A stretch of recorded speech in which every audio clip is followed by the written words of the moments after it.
Why do I talk so weird? Hey beautiful booktubers, I'm Becky Bookworm and I'm here to do a... I have read 2 books and 1 graphic novel, so I figured that's quite a nice amount for me to have a bit of a chat about them, but the video not to go long for ages. So the first book I read was The Regional Office is Under Attack by Manuel Gonzales. This is the story of an organisation that protects the earth from dark forces or evil. And we come into this story when the regional office is under attack. We don't know why, we don't know what's happening, but it's under attack and they're trying to figure out what's going on and fight it. Ayemi is the person that runs the regional office, along with her oracles, who tell her, give her prophecies and details about things that are going to happen so that she can take action and get her group of assassins to go off and stop the bad thing from happening. The group of assassins are a group of young kick-ass women who are hunted down by the regional office, and usually by this guy called Henry, who talks them round and gets them to come in and puts them into training, and it all goes from there. There are 2 female assassins that it focuses on, namely Rose, who is really young and looking out to prove herself, and Sarah, who may or may not have a mechanical arm. Now, the premise of this story sounds great. Kick-ass young women, a regional office that saves the world repeatedly by using these oracles that can see the future. It sounds absolutely awesome, but unfortunately I found it a little bit disappointing. I found that I just didn't care about any of the characters. All this stuff was happening to them and I just found them really one-dimensional and quite stereotyped, especially the young female assassins. They were all quite samey, and I felt that even though they had what were supposedly young girl voices, I didn't feel like they were very accurate. And I felt like the story just confusingly jumped around timelines. So we had the here and now, that when the office was under attack, and then it would flip back and forth between Rose's story and Sarah's story. And I found, because I didn't care about any of the characters and I didn't find them different enough, I was getting really confused between Rose and Sarah. Now that could just be me, but let me know if you've read it and you felt the same. I also found the pacing was a bit off as well. It started off pretty good. I was really enjoying it when I first got going, because you dumped smack bang into the middle of the regional office as it's under attack and you're just in amongst all this action. And I just find it kind of peters out as you get to the end, and the end is just kind of there were some entertaining fight scenes. Some of the dialogue was quite good, but I think overall I just thought it could have been a lot better than it actually was. Oh my god, I forgot to hold up the book. There you go. Regional office under attack. Next is the graphic novel Low. Ooh, let me try and get it. Put my tea down, eh? Ooh. That might sound really loud because my microphone is resting on the radiator. This is Low, Volume 2, Before the Dawn Burns Us, and this is by Remender. Low is the story of a family who gets separated when the world has gone to shit and everyone has to move underground to survive. Volume 2 kind of follows on for that. We follow a few of the family members in this, but ultimately we follow the oppressors who are trying to stop people having hope.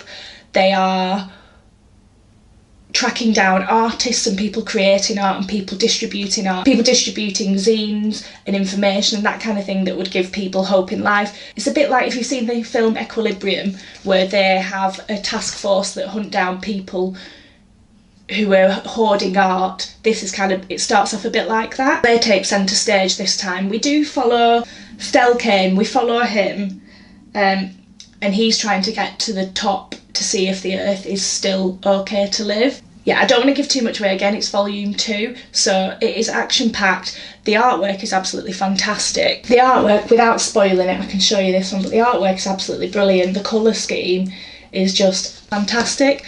There's lots of weird and wonderful monsters.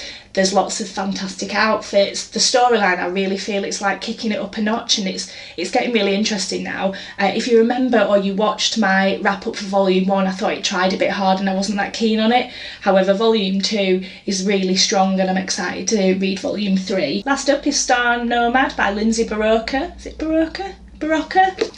I bloody love this. This is the story, taking place just after the Empire has fallen. It's set in space, it's a space adventure, and Alyssa is trying to locate the ship that her mum used to drive around before the war. She's trying to find that because she's stranded on a planet. She's trying to find that so that she can get back home to her daughter on a planet I think is called Perun. When she gets to her ship, there is a cyborg aboard who's kind of squatting, and he forces her to take him to a secret place and she doesn't know why. So things are a bit weird with that guy.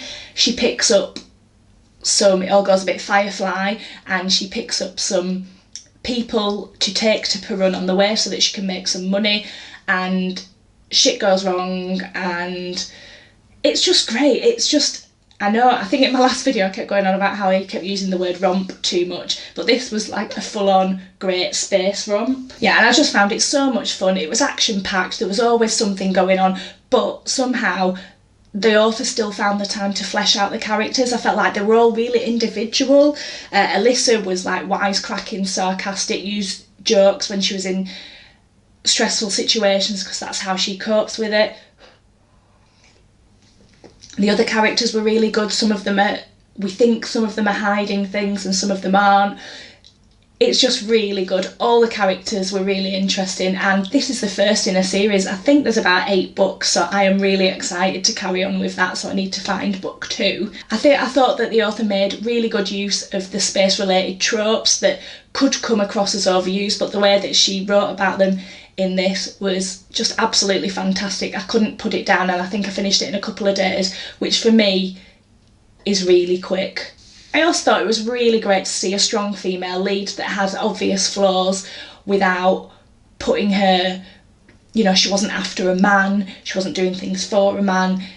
It was just really good. So that is everything I've read so far in April.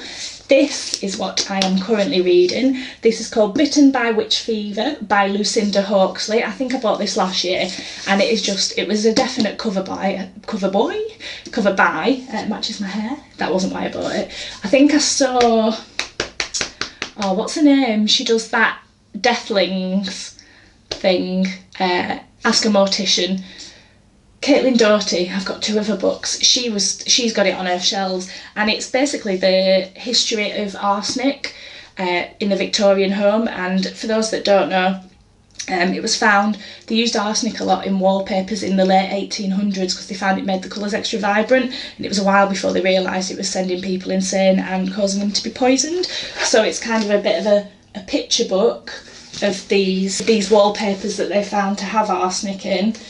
But then also the little sections with writing on and lots of historical pictures, and I am loving it so far. I'm not very far in, so I'll let you know how I get on with that in a few weeks when I do my next wrap up.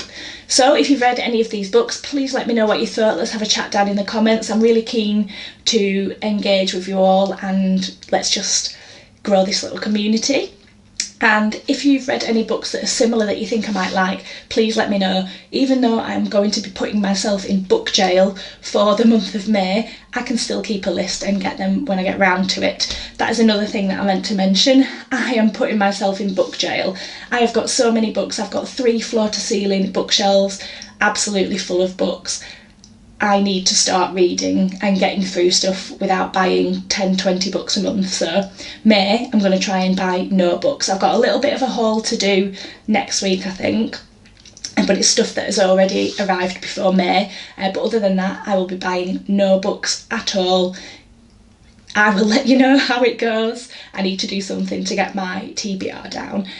But that is it from me. If you've got any questions or anything, pop them down in the comments. Again, like I said, let's have a chat. It's what this community is all about. If you like this video, please give me a thumbs up and please subscribe, and I'll be back soon with another video. Big hugs. Bye!